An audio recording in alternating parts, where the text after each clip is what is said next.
Assalamualaikum warahmatullahi wabarakatuh. Halo teman-teman, apa kabar? Jumpa lagi dengan saya Lili di channel Pembahasan Lili.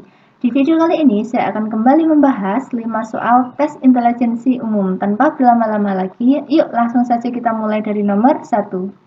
Nah, untuk mengerjakan soal yang pertama ini, kita cukup mengingat lagi satu sifat perpangkatan ini ya teman-teman, yaitu A kuadrat min B kuadrat adalah A plus B dikali A min B. Jadi, kita anggap saja 12,5 ini adalah A dan 3,5 ini adalah B.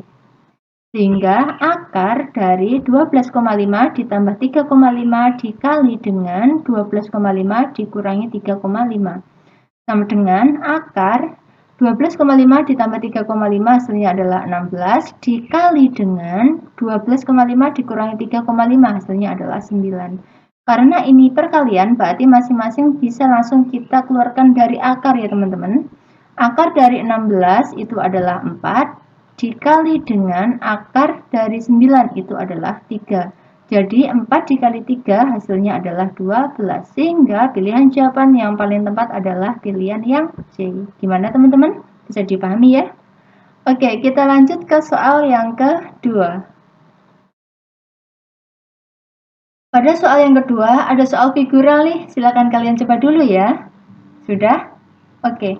Sekarang mari kita perhatikan gambar tengahnya ini ya teman-teman. Jika kita tarik garis lurus seperti ini, maka sudut lancipnya ini tepat berada di pojok kiri atas.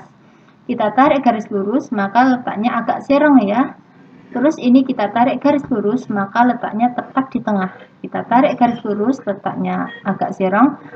Otomatis untuk gambar selanjutnya, jika kita tarik garis lurus, maka sudut lancipnya nanti tepat di pojok kanan atas. Sekarang mari kita perhatikan opsi jawabannya ya teman-teman. Yang A tepat di pojok kanan atas ya, berarti yang A benar. Yang B salah ya teman-teman. Kenapa? Karena ini sudutnya agak serong, harusnya tepat di pojok kanan atas. Yang C benar, yang D benar, yang E juga benar. Selanjutnya mari kita perhatikan letak lingkarannya ini. Lingkaran bergeser ke bawah ya. Selanjutnya bergeser ke kiri. Selanjutnya bergeser ke atas, otomatis lingkaran selanjutnya berada di pojok kanan atas. Seperti ini. Otomatis pilihan yang D dan yang E salah. Kenapa? Karena harusnya ini adalah lingkaran berwarna biru. Sampai di sini bisa dipahami ya teman-teman? Oke, sekarang opsi pilihannya tinggal A dan yang C nih. Coba kita lihat tanda panahnya. Nah, tanda panah ini bergeser ke kiri, lalu bergeser ke atas, lalu bergeser ke atas kanan, otomatis tanda panahnya nanti berada di pojok kiri bawah ya teman-teman. Tanda panah berada di pojok kiri bawah. Nah, otomatis yang A salah ya. Sehingga pilihan jawaban yang paling tepat adalah pilihan yang C. Gimana teman-teman? Bisa dipahami ya? Oke, kita lanjut ke soal yang ketiga. Nah, pada soal yang ketiga ada soal hubungan X dan Y nih. Silahkan kalian coba dulu ya. Sudah? Oke. Pada soal diketahui bahwa 600 ekor ayam mampu menghabiskan 5 kuintal jagung giling dalam sehari. Pernyataan X, setiap hari Budi selalu menyediakan jagung giling sebanyak 350 kg untuk seluruh ayam ternaknya. Pernyataan Y adalah 450 ekor ayam. Pernyataan yang tepat antara X dan Y adalah ... Oke, jadi intinya kita di sini disuruh untuk membandingkan jumlah antara ayam X dan ayam Y kan teman-teman. Nah, pada soal kan satuannya belum sama. Yang satu satuannya kuintal dan yang satu satuannya kilogram. Supaya mudah untuk dikerjakan, kita ubah saja yang satuan kuintal ini menjadi kilogram juga ya. 1 kuintal kan itu sama artinya dengan 100 kg. Berarti kalau 5 kuintal berarti ya 5 dikali 100 hasilnya adalah 500 kg. Nah, 500 kg jagung ini kan untuk 600 ekor ayam. Kalau 350 kg jagung ini untuk berapa ekor ayam? Kan kalimat matematikanya kan kayak gini kan teman-teman. Ini merupakan contoh soal perbandingan lurus ya. Jadi maksudnya gini, jika jumlah pakannya lebih sedikit, 350 kilo itu kan lebih sedikit daripada 500 kilo kan. Otomatis jumlah ayam yang dimilikinya pun juga akan ikut lebih sedikit atau kurang dari 600. Nah, inilah yang dimaksud dengan soal perbandingan lurus. Untuk mengerjakannya cukup kita kalikan silang saja ya. Berarti 500 dikali X sama dengan 350 dikali 600. Jadi X adalah 350 dikali 600 dibagi dengan 500. Nolnya masing-masing bisa langsung kita coret ya teman-teman.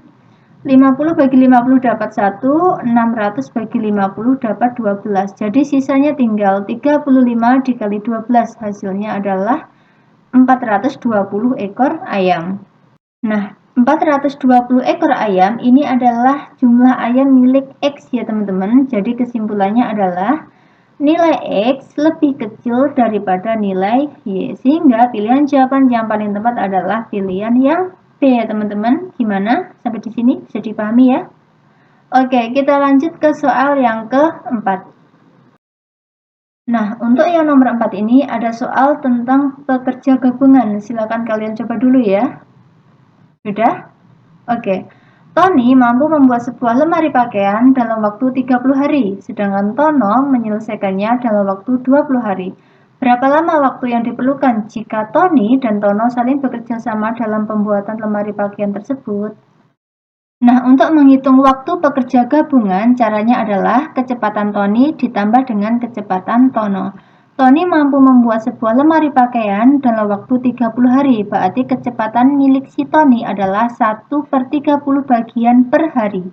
Ditambah dengan kecepatannya Tony yaitu 1/20 bagian per hari. Sampai di sini bisa dipahami ya teman-teman? Oke, kita jumlahkan ya. Kita samakan penyebutnya menjadi 60. 60 dibagi 30 dapat 2, 2 dikali 1 hasilnya adalah 2. Ditambah dengan 60 dibagi 20 dapat 3, 3 dikali 1 hasilnya adalah 3. Sama dengan 2 ditambah 3 hasilnya adalah 5/60. Satuannya adalah bagian per hari ya teman-teman. Karena pada soal yang ditanyakan adalah jumlah hari atau waktunya, berarti hasilnya ini cukup kita balik saja menjadi 60/5.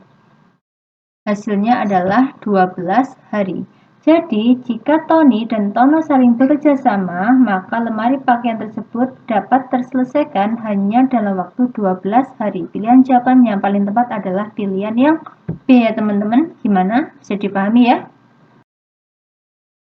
Oke, kita lanjut ke soal yang terakhir nih, yaitu soal yang ke-5. Pada soal yang kelima, masih dengan soal pekerja gabungan nih. Silahkan kalian coba dulu ya. Caranya masih sama kok seperti yang nomor 4 tadi. Gimana? Sudah ya? Oke. Seorang karyawan tetap mampu menyelesaikan sebuah pekerjaan dalam waktu 2 hari. Sementara seorang karyawan magang menyelesaikannya dalam waktu 3 hari. Jika 2 karyawan tetap dan 3 karyawan magang saling bekerja sama, berapa waktu yang dibutuhkan untuk menyelesaikan pekerjaan tersebut? Pada soal kan diketahui bahwa kecepatan karyawan tetap adalah 1/2 bagian per hari kan? Kalau 2 karyawan tetap berarti kita tulis saja 2 dikali dengan 1/2 bagian per hari. Seperti ini ya teman-teman. Ditambah dengan kecepatan seorang karyawan magang adalah 1/3 bagian per hari kan? Berarti kalau 3 karyawan magang kita tulis saja 3 dikali dengan 1/3 bagian per hari. Sampai di sini bisa dipahami ya teman-teman? Karena ini adalah perkalian, berarti duanya ini masing-masing bisa langsung kita coret ya teman-teman. Tiganya juga bisa langsung kita coret, sehingga sisanya tinggal 1 ditambah 1, hasilnya adalah 2. 2 ini satuannya adalah bagian per hari ya teman-teman. Karena pada soal yang ditanyakan adalah waktunya atau harinya, berarti hasilnya ini cukup kita balik saja. Kita anggap bahwa 2 ini mempunyai penyebut 1, sehingga 2/1 kita balik menjadi 1/2 hari. Sehingga waktu yang dibutuhkan untuk menyelesaikan pekerjaan tersebut jika 2 karyawan tetap dan 3 karyawan magang saling bekerja sama adalah 1/2 hari. Pilihan jawaban yang paling tepat adalah pilihan yang B ya teman-teman. Gimana? Bisa dipahami ya? Oke, mungkin sekian dulu video pembahasan yang dapat saya sampaikan. Bila ada salah dan kurangnya saya mohon maaf. Akhir kata, wassalamualaikum warahmatullahi wabarakatuh.